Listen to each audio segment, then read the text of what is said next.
In today class, we will discuss about the queue applications in which one kind of CPU scheduling algorithm, which is called the round robin algorithm. Yeah. So before start of round robin algorithm, we just have to see what are the application of queue basically. Actually, uh, in CPU scheduling, we are scheduled different kind of processes. Actually ये जो part है वैसे तो क्या है, ये operating system एक subject आता है आपका फिफ्थ सेमेस्टर में, उसमें है round robin scheduling algorithm, different CPU scheduling algorithm है। लेकिन यहाँ आपके सिलेबस में मेंशन है application of Q round robin scheduling, इसलिए हम उस चीज़ को आज दोबारा डिस्कस करेंगे।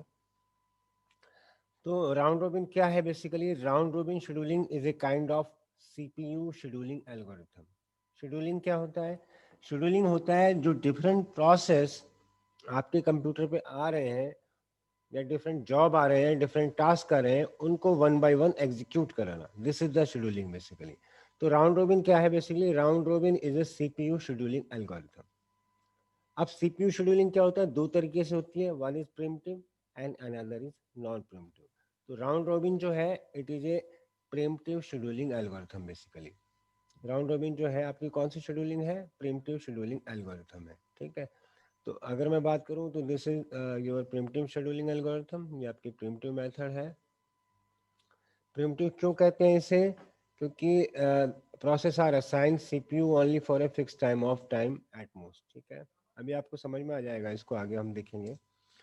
The name of this algorithm comes from the round robin principle. जैसे आपने देखा होगा कि आप झूला झूलने जाते हैं, राउंड रोबिन एक मेथड होता है। इसमें क्या होता है? एक सर्किल है, सर्किल के बाद क्या पहले बच्चे का नंबर आ रहा है, फिर दूसरे बच्चे का नंबर आ रहा है, फिर तीसरे नंबर आ रहा है। अगर उस पर्टिकुलर झूले के अंदर पांच बच्चे हैं तो वापस पांचवें के बाद पहले बच्चे का नंबर आएगा। क्लियर? तो उसी फैक्ट से वही यहाँ पर प्रिंसिपल अप्लाई हो रहा है, where the each person gets an equal share of something in turns. Means यहाँ पर क्या होगा बेसिकली? हर किसी पर्सन को इक्वल शेयर मिलेगा basically. Each person gets an equal share of something in turns, मतलब यहाँ पर क्या होगा? हर किसी को एक इक्वल शेयर मिलेगा। In round robin scheduling, each ready task runs turn by turn only in a cyclic queue। तो यहाँ पर क्या होगा? एक जो आपकी क्यू है वो सर्कुलर वे में एक क्यू है। वहाँ पर क्या हो रहा है कि पांच बच्चों का नंबर आ गया, फिर छठे नंबर में वापस पहला नंबर आ गया, पहले बच्चे का आ गया, फिर सातवें पर दूसरे बच्चे का आ गया।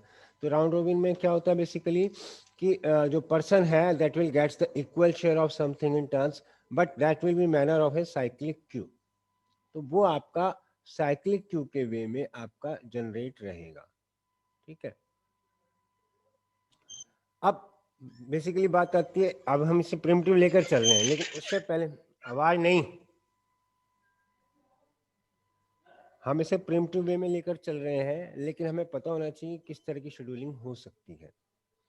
तो दो तरह की शेड्यूलिंग होती है, one is primitive, another is non primitive.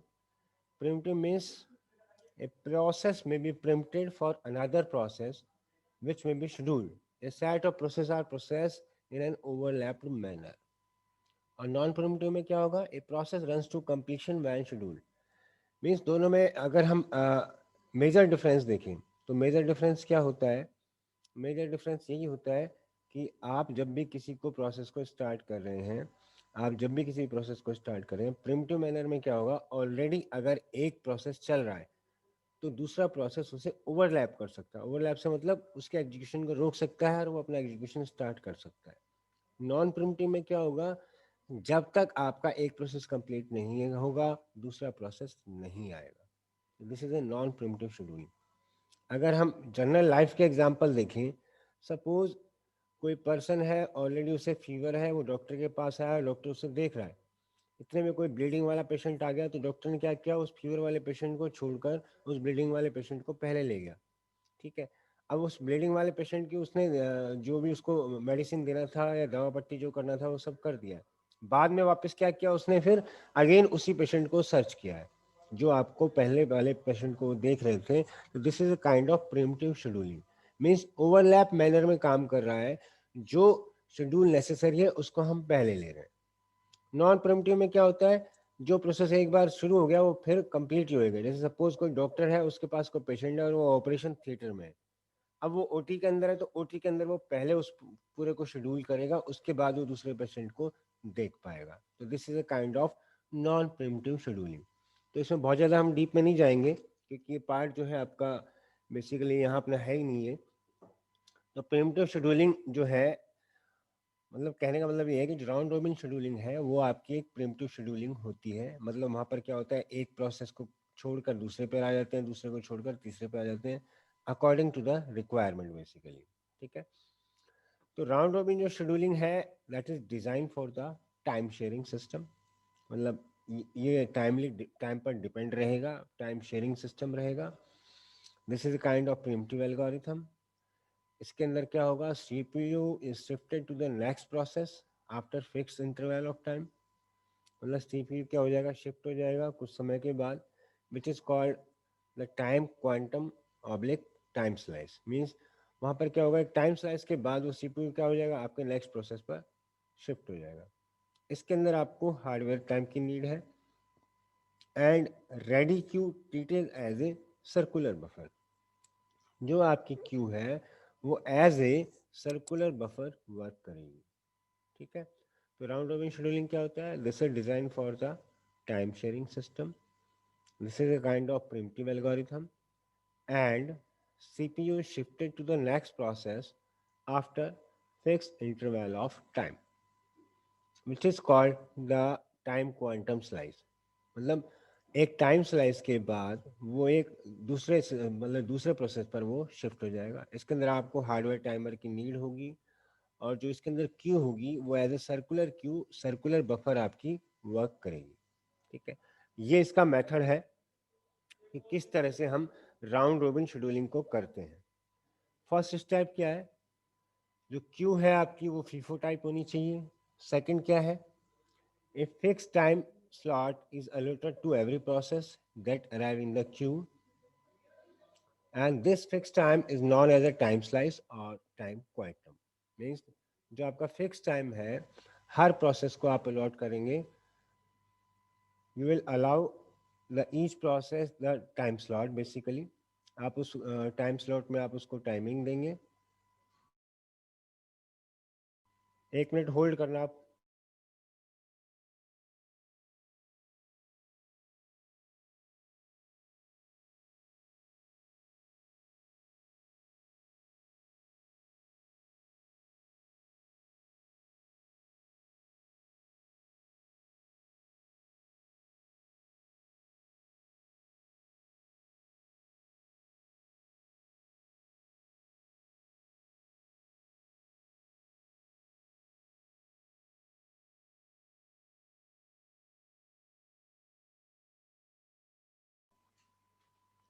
तो ये आपका एक क्यू का स्ट्रक्चर है।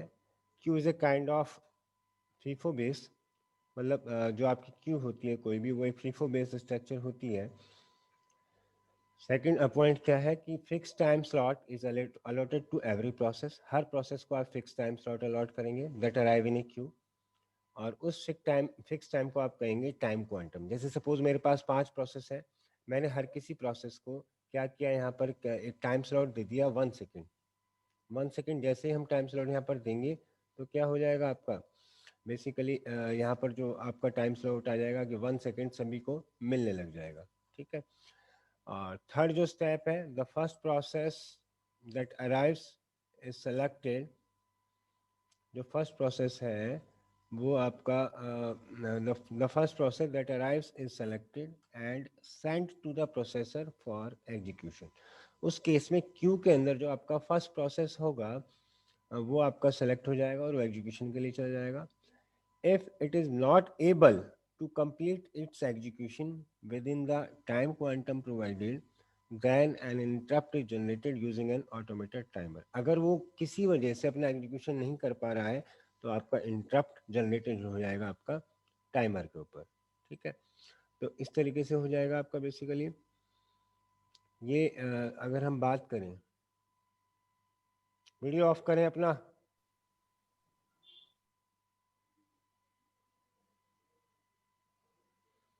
The process नेक्स्ट जो स्टेप आएगा, the process is then stop and send back to the end of queue. वो प्रोसेस आपका स्टॉप हो जाएगा फर्स्ट प्रोसेस से, फिर वो लास्टली आपकी क्यू के बैक में चला जाएगा एंड वो स्टेट आपकी सेव हो जाएगी, मेमोरी के अंदर चली जाएगी। लास्ट पॉइंट जो होगा, fifth point, the scheduler select another process from the ready queue and dispatches it to the processor for its execution. Means क्या होगा, जो शेड्यूलर है वो अलग नेक्स्ट प्रोसेस को सेलेक्ट कर लेगा रेडी क्यू से एंड उसे वो प्रोसेसर पर डाल देगा एग्जीक्यूशन के अंदर। It is executed until the time quantum does not exceeded. और ये प्रोसेस तब तक चलता रहेगा जब तक क्यू एग्जीक्यूट नहीं हो जाता। सिंपल सी बात है। पहला स्टेप है कि क्यू आपकी फीफो पर बेस्ड होगी। सेकंड क्या होगा कि फिक्स टाइम स्लॉट आप उसे अलाउ करेंगे और इस फिक्स टाइम स्लॉट को हम कहते हैं टाइम क्वांटम या टाइम स्लाइस। थर्ड स्टेप होगा कि सबसे पहले आप फर्स्ट प्रोसेस को आप एग्जीक्यूशन के लिए भेजेंगे, ठीक है। और थर्ड ये नेक्स्ट स्टेप रहेगा कि जब एक पहले वाले का प्रोसेस कंप्लीट हो जाएगा तो नेक्स्ट वाले पर चला जाएगा और पहला प्रोसेस आपका एंड ऑफ क्यू चला जाएगा सर्कुलर क्यू में। इस तरह से क्या होगा, फिफ्थ स्टेप में the scheduler select another process from the ready queue and dispatches it to the processor for its execution until the time quantum does not exceed it, जब तक कि वो नहीं हो जाता है। ये कुछ टाइम होते हैं आपके राउंड रोबिन एल्गोरिथम के अंदर। पहला टाइम होता है कंप्लीशन टाइम। कंप्लीशन टाइम क्या होता है, जब आपका प्रोसेस एग्जीक्यूशन को कंप्लीट कर लेगा वो आपका कंप्लीशन टाइम कहलाता है। दूसरा आता है बस टाइम। बस टाइम क्या होता है, burst time refer to the time required in millisecond by a process for its execution. Means जितना उसको टाइम रिक्वायर्ड है एग्जीक्यूट करने के लिए। फिर आता है ये turn around time. Turn around time जो होता है वो होता है difference of the completion time minus arrival time, जिस टाइम पर वो प्रोसेस आपका शुरू हो रहा है। फिर आता है वेटिंग टाइम। वेटिंग टाइम होता है आपका टर्न अराउंड टाइम माइनस बस टाइम। ये सब चीज़ें हम इसलिए डिस्कस कर रहे हैं क्योंकि इस पर कोई थ्योरी क्वेश्चन नहीं आता है, इस पर आएगा तो आपका न्यूमेरिकल क्वेश्चन आएगा। सभी को समझ में आ रहा है? Yes sir. सर। ठीक है, अभी आप इसका क्वेश्चन देखेंगे, आपको उससे समझ आ जाएगा। तो इसमें 4 तरह के टाइमिंग है। One is completion time, next is burst time, next is turn around time and last one is waiting time. Completion time वो टाइम होता है when process complete its execution. Burst time refer to the time required in millisecond by a process for its execution. Turn around time होता है completion time minus arrival time. And waiting time जो होता है वो होता है TAT minus बस time, turn around time minus बस टाइम, ठीक है। तो इस तरीके से आपके डिफरेंट टाइप के टाइमिंग है।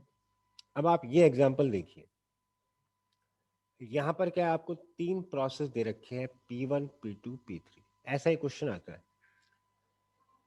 फिर सेकंड कॉलम में दे रखा है ड्यूरेशन। ड्यूरेशन मतलब इसका टाइम, टाइम मतलब इसका बस टाइम, कि जितना टाइम इसको रिक्वायर्ड है। तो ये तो आपको पहले प्रोसेस दे रखे हैं, फिर ये आपको ड्यूरेशन दे रखा है, फिर इनका ऑर्डर दे रखा है। ऑर्डर से मतलब होता है इनका प्रियोरिटी, ये सबसे पहले आएगा, ये दूसरे नंबर पे आएगा, ये तीसरे नंबर पे आएगा। और अराइवल टाइम मतलब अराइवल टाइम सभी का सेम है जो कि 0 गिवन है। ये आपको क्वेश्चन गिवन है और क्वेश्चन में पूछ रहा है कि इन तीनों प्रोसेस को आपको राउंड रोबिन की तरह शेड्यूल कराना है, जिसमें सभी का ऑर्डर गिवन है आपको, अराइवल टाइम 0 है, ड्यूरेशन गिवन है आपको, और एक चीज़ और गिवन है, इसका time quantum. Time quantum is 1 unit. वो कहता है कि इसको राउंड रोबिन शेड्यूलिंग के थ्रू इसको शेड्यूल कराओ, इसका गैंट चार्ट बनाए और इसका एवरेज वेटिंग टाइम क्या होगा, ये क्वेश्चन में पूछा गया है आपसे, ठीक है। तो इसको वन बाय वन हम समझेंगे। देखो यहाँ पर 3 प्रोसेस है आपका, P1 P2 and P3। Order हमें गिवन है कि सबसे पहले P1 आएगा, फिर P2 आएगा और फिर आपका P3 आएगा, ठीक है। और टाइम क्वांटम गिवन है 1 यूनिट। 1 यूनिट मतलब हर बार हर क्यू के अंदर पहले P1 1 चलेगा, फिर P2 1 चलेगा, फिर P3 1 चलेगा, फिर अगेन वापस साइक्लिक क्यू स्टार्ट होगी, फिर P1 चलेगा, फिर P2 चलेगा, फिर P3 चलेगा, फिर वही साइक्लिक क्यू स्टार्ट करेगी, P1 P2 P3 P1 P2 P3, ऐसे साइक्लिक क्यू आपकी स्टार्ट होती जाएगी। तो हमको टाइम क्वांटम 1 दे रखा है, इसका मतलब क्या है कि हर किसी प्रोसेस को एक टाइम के अंदर एक टाइम के अंदर एक यूनिट ही उसको टाइम मिल रहा है। ठीक है, तो P1 को मुझे टोटल यहाँ पर 3 रन कराना है और सबसे पहले P1 ही स्टार्ट होगा। तो मैंने क्या किया, यहाँ 0 से लेकर और 1 तक P1 को एग्जीक्यूट करा दिया। ठीक है, अब नेक्स्ट ऑर्डर किसका है, नेक्स्ट ऑर्डर है आपका P2 का। पहले यहाँ क्यू यहाँ से स्टार्ट हुई आपकी P1 से, पहुंच गई अब आपकी P2 पर। ठीक है, अब P2 का टोटल टाइमिंग 4 है, इसमें से मैंने यहाँ पर उसको 1 यूनिट यहाँ पर एग्जीक्यूट करा दिया, तो P2 पहुंच गया अब आपका 2 पर बेसिकली। अगर इसमें देखें तो यहाँ से मैं 1 यूनिट को रन करा चुका हूँ। अब आपकी क्यू वापस आ गई P3 पर। P3 का टोटल टाइमिंग है 3। अब इसमें से मैंने P3 को 1 एग्जीक्यूट करा दिया, तो P3 आपका एग्जीक्यूट हो गया बेसिकली 2 से 3 तक। ठीक है, अब वही आपकी सर्कुलर क्यू है, ये वापस सर्किल आपका घूमेगा, वापस P1 पर आ जाएगा। 3 में से P1 को आप 1 एग्जीक्यूट करा चुके हैं, तो ये 3 में से 1 जब चला जाएगा तो ये बच जाएगा आपका 2। अब वापस अगेन P1 पर आ गया एग्जीक्यूशन, तो P1 को फिर मैंने 1 करा दिया, P1 यहाँ पहुंच गया बेसिकली 4 पर। ठीक है, फिर एक करा दिया हमने P1 को, फिर P1 का कितना पार्ट बच जाएगा, यहाँ पर एक और हो गया, तो P1 बच गया आपका 1 बेसिकली। अब वापस आपकी क्यू आ जाएगी P2 पर, सर्किल इसी तरीके से चलता रहेगा। P2 का हम यहाँ पर देखें 1 से लेकर 2 के बीच में 1 हम P2 को करा चुके हैं, तो P2 यहाँ पर ऑलरेडी आपका 3 रिमेनिंग है, 3 रिमेनिंग है। तो मैंने क्या किया, P2 को 4 से 5 पर दोबारा आपका 1 एग्जीक्यूट करा दिया। जैसे ही यहाँ 1 एग्जीक्यूट कराऊंगा तो यहाँ क्या होगा, आपका ये 2 रिमेनिंग रह जाएगा, ये 2 रह गया। अब Q जो है P2 से आएगी P3 पर, P3 को भी ऑलरेडी हम 1 यूनिट करा चुके हैं, तो P3 आपका बचा हुआ यहाँ पर 2।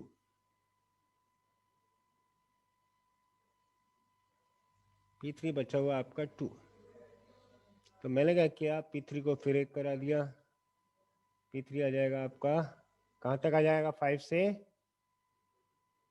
6 तक। तो P3 यहाँ आपका बच गया 2 की बजाय 1। अब फिर वही आपकी क्यू यहाँ से P3 से वापस P1 पे आएगी। P1 देखो आपका 1 बचा हुआ है अभी, तो क्या करोगे आप, वही 6 से 7 तक आप P1 को एग्जीक्यूट कराएंगे, तो ये आपका बच जाएगा 0। अब इसको मुझे दोबारा क्यू में लगाने की जरूरत नहीं है, क्योंकि इसका 1 लास्ट यहाँ पर कंप्लीट हो चुका है, ये आ गया 7 पे। अब क्यू आ गई नेक्स्ट आपकी P2 पर, इसको मैंने 1 करा दिया, इसका 1 बच गया, फिर P2 को कराया है, तो ये आएगा 7 से 8 तक। ठीक है, अब P1 को तो क्यू में लगाने की जरूरत ही नहीं, क्योंकि इसका 0 बचा है, ये P2 बचा हुआ है 1, तो ये वापस P3 के बाद क्यू में आएगा। पहले मैं P2 के बाद P3 को कराऊंगा, तो P3 आएगा आपका 9 पर, ये आ गया 9 पर। जैसे ही 9 पर आएगा ये यहाँ पर कंप्लीट होगा इसका ये 1 एग्जीक्यूशन, ये 0 पर खत्म हो जाएगा। ठीक है, अब टाइमिंग एग्जीक्यूशन बचा ही हुआ इसका है, तो क्यू के अंदर सिर्फ यही रह जाएगा, और लास्टली 9 से 10 तक आपका P2 एग्जीक्यूट हो जाएगा, और फिर फाइनली आपका ये 0 हो जाएगा। ठीक है, तो ये आपका गैंट चार्ट कहलाता है, इस चार्ट को बोलते हैं हम गैंट चार्ट। ये दिखा रहा है कि कैसे हमने डिफरेंट प्रोसेस को P1, P2, P3 को according to the round robin हमने यहाँ पर शेड्यूल किया है। अब क्वेश्चन में आपसे एक चीज और पूछी है कि एवरेज वेटिंग टाइम क्या है यहाँ पर। ठीक है, आपको average waiting time find out करना है। तो सबसे पहले हम निकालेंगे P1 का वेटिंग टाइम। तो देखो P1 जो है आपका यहाँ 0 पर पहला प्रोसेस स्टार्ट हो रहा है, लास्ट कहाँ खत्म हो रहा है आप ये देखो, लास्ट खत्म हो रहा है आपका ये 7 पर, यहाँ पर खत्म हो रहा है। ये जो है आपका P1 वो खत्म हो रहा है ये 7 पर, यहाँ पर खत्म हो रहा है। इसका मतलब P1 को मुझे एक्चुअल में तो एग्जीक्यूट यहाँ पर 3 कराना था, तो ये पहुंच 7 तक गया। इसका मतलब P1 को 4 टाइम यूनिट वेट करना पड़ा है। कराना तो मुझे 3 तक था, 0 से 3 तक, लेकिन पहुंच गया ये 7 तक। इसका मतलब P1 को जो वेट करना पड़ा वो 4 यूनिट ऑफ टाइम वेट करना पड़ा। समझ में आई बात? इसका मतलब ये तो प्रोसेस ठीक नहीं है, मतलब यहाँ पर वेटिंग टाइम लग रहा है। अब अगर हम P2 की बात करें तो P2 को मुझे 4 यूनिट कराना था, लेकिन P2 मेरा कंप्लीट कहाँ हो रहा है, 8 पर हो रहा है। सॉरी 8 पर नहीं हो रहा, 10 पर हो रहा 10 है, में 10 पर हो रहा है। इसका मतलब P2 को कितना वेट करना पड़ा, 6 यूनिट वेट करना पड़ा। और सेम अगर मैं P3 की बात करूं तो P3 को मुझे 3 कराना था, लेकिन P3 कहाँ कंप्लीट हो रहा है आपका, 9 पर कंप्लीट हो रहा है। इसका मतलब P3 को कितना वेट करना पड़ रहा है, 6 वेट करना पड़ रहा है। तो ये सारे प्रोसेस का वेटिंग टाइम आ गया।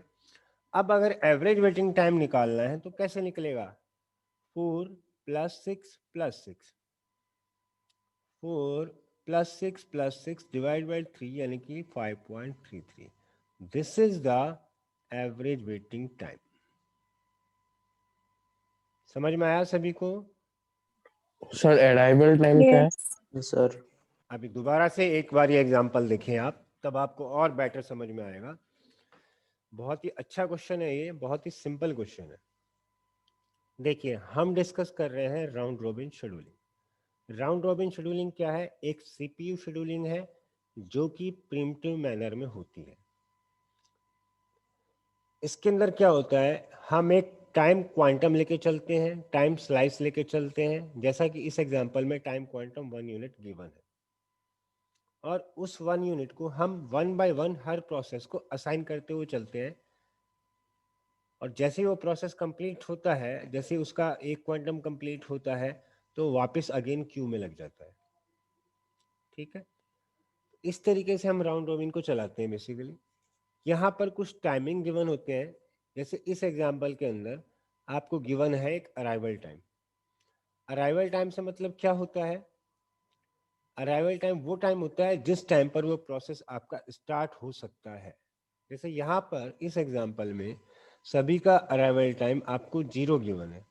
इसका मतलब ये है कि all process can start their execution at time t equals to 0। ठीक है, तो इस क्वेश्चन में एक तो ये गिवन है आपको अराइवल टाइम, एक ऑर्डर, कुछ क्वेश्चन में आपको ऑर्डर गिवन होगा, कुछ में प्रियोरिटी गिवन होगी कि इसकी प्रियोरिटी 1 है, इसकी 2 है, इसकी 3 है। फिर गिवन है आपको नेक्स्ट टाइम ड्यूरेशन। ड्यूरेशन का मतलब होता है बस्ट टाइम। बस्ट टाइम मतलब एग्जीक्यूशन टाइम, मतलब इस P1 को मुझे टोटल 3 टाइम एग्जीक्यूट कराना है प्रोसेसर पर, इसको मुझे 4 कराना है और इसको मुझे 3 कराना है। तो ये आपको इसका टोटल ड्यूरेशन गिवन है। और प्रोसेस आपको यहाँ पता है ये 3 गिवन है, P1, P2, P3। जो आपकी सर्कुलर क्यूब बनेगी उसमें क्या होगा, पहले P1 होगा, फिर P2 होगा, फिर P3 होगा, फिर वापस अगेन P1 होगा। इस तरीके से ये आपकी सर्कुलर क्यूब वर्क करेगी जब तक कि उनके एग्जीक्यूशन कंप्लीट नहीं हो जाते। तो इस क्वेश्चन में आपको 3 प्रोसेस गिवन है, P1, P2, P3, जिनके ड्यूरेशन जो है, बस टाइम जो है वो 343 गिवन है, उसके प्रियोरिटी ऑर्डर 1 2 3 गिवन है, और अराइवल टाइम 0 मीन्स 0 पर इनमें से कोई भी प्रोसेस अपना एग्जीक्यूशन स्टार्ट गिवन कर सकता है। और ये आपका टाइम क्वांटम गिवन है यहाँ पर 1 यूनिट। ठीक है, तो ये सब आपको गिवन है। अब जब हम इस क्वेश्चन को देखेंगे, जब हम इस क्वेश्चन को सॉल्व करेंगे तो क्या होगा, सबसे पहले हम प्रोसेस P1 को स्टार्ट करेंगे। प्रोसेस P1 को पहले स्टार्ट क्यों करेंगे, क्योंकि इसका ऑर्डर 1 है, तो 1 वाला आपका सबसे पहले होगा। और कितना होगा, वो सिर्फ उतना ही होगा जितना आपको टाइम क्वांटम गिवन है। तो टाइम क्वांटम यहाँ पर आपको 1 यूनिट गिवन है, तो इस 3 के अंदर से एक यहाँ पर वो हो जाएगा और यहाँ पर इसका बच जाएगा 2। तो 0 से 1 तक आपने P1 को एग्जीक्यूट करा दिया। ठीक है, अब आपका Q पहुंच गया वापस P2 पर। P2 में आपको टोटल ड्यूरेशन जो है वो 4 गिवन है, इसमें से आपने इसको 1 करा दिया। 1 कराने के बाद क्या होगा, यहाँ पर आपका 3 बचेगा। 3 बचेगा, उसमें से 1 एग्जीक्यूट हो जाएगा, तो ये बच जाएगा आपका 1 से 2 तक। ठीक है, अब आपका जो Q है वापस आपका P3 पर पहुंचेगा। इस 3 में से आपका 1 एग्जीक्यूट हो जाएगा और ये आपका बच जाएगा बेसिकली 2। ये पहुंच गया आपका 2 से 3 पर। ठीक है, अब वापस आपका साइकिल यहाँ से रोटेट होगा, सर्कुलर Q रोटेट होगी, और आपका जो Q के अंदर सबसे पीछे लगा हुआ है वापस P1 लगा हुआ है, तो ये वापस P1 पर पहुंच जाएगी। तो P1 का भी टाइमिंग 2 बच रहा है। जब तक ये टाइमिंग 0 नहीं हो जाएंगी तब तक आपको एग्जीक्यूट कराते रहना है। फिर इसमें से आपका 1 बच जाएगा, ये पहुंचेगा आपका 3 से बेसिकली 4 तक। ठीक है, अब साइकिल वापस आपका P2 पर आएगा, तो 3 में से ये बच जाएगा आपका 2, ये आएगा आपका 4 से 5 तक। फिर ये 2 है, इस 2 में से आपका 1 डिडक्ट हो जाएगा, 1 यहाँ आ जाएगा और ये आ जाएगा आपका 6 तक। फिर अगेन वापस आपका साइकिल घूमेगा, यहाँ 1 बचा हुआ है, 1 में से इसका रह जाएगा 0, तो इसको ये वापस नेक्स्ट सर्किल में Q में नहीं जाएगा, ये सिर्फ आपका 6 से 7 तक आ जाएगा। अब इस 2 में से 1 चला जाएगा, यहाँ आपका 1 बचेगा और P2 आपका 7 से 8 आ जाएगा। फिर नेक्स्ट आपका P3 आएगा, इसमें से इसका 1 चला जाएगा और ये आपका 0 बचेगा, और ये आएगा आपका 8 से 9 आएगा। अयान मलिक, अयान मलिक वीडियो बंद करो अपना।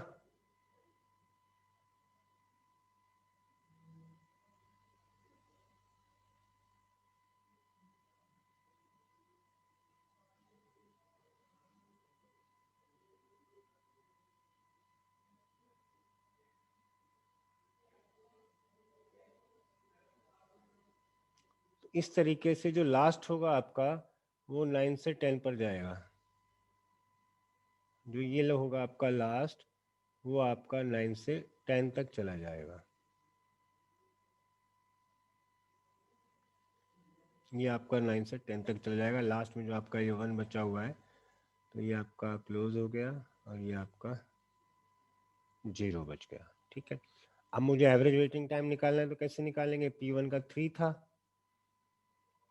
P1 का जो था वो आपका टोटल टाइम ड्यूरेशन जो था बस टाइम वो 3 था, लेकिन P1 कंप्लीट हो रहा है आपका यहाँ पर 7 पर, तो P1 का जो वेटिंग टाइम हो गया वो हो गया 4। P2 का देखें तो P2 का टोटल 4 था, लेकिन P2 10 पर कंप्लीट हो रहा है, तो P2 का वेटिंग टाइम हो गया आपका 6। और P3 का जो टाइम था ड्यूरेशन 3 था, लेकिन P3 कंप्लीट हो रहा है 9 पर, तो ये हो गया 6। तो 6 + 6 + 4, इसका एवरेज निकालना है तो हमने डिवाइड कर दिया 3 से, तो एवरेज वेटिंग टाइम आ गया आपका 5.33। जैसे यहाँ पर एवरेज वेटिंग टाइम पूछा है, ऐसे कई बार किसी क्वेश्चन के अंदर टर्न अराउंड टाइम भी पूछ लेते हैं। ठीक है, तो ये था हमारा आज का टॉपिक, राउंड रॉबिन एल्गोरिथम। उसका हमने एक एग्जांपल देखा। नेक्स्ट लेक्चर में हम इसके और डिफरेंट एग्जांपल्स भी देखेंगे। ठीक है, किसी को डाउट है इसमें क्वेश्चन के अंदर? Anybody ask any query regarding this question? Anybody?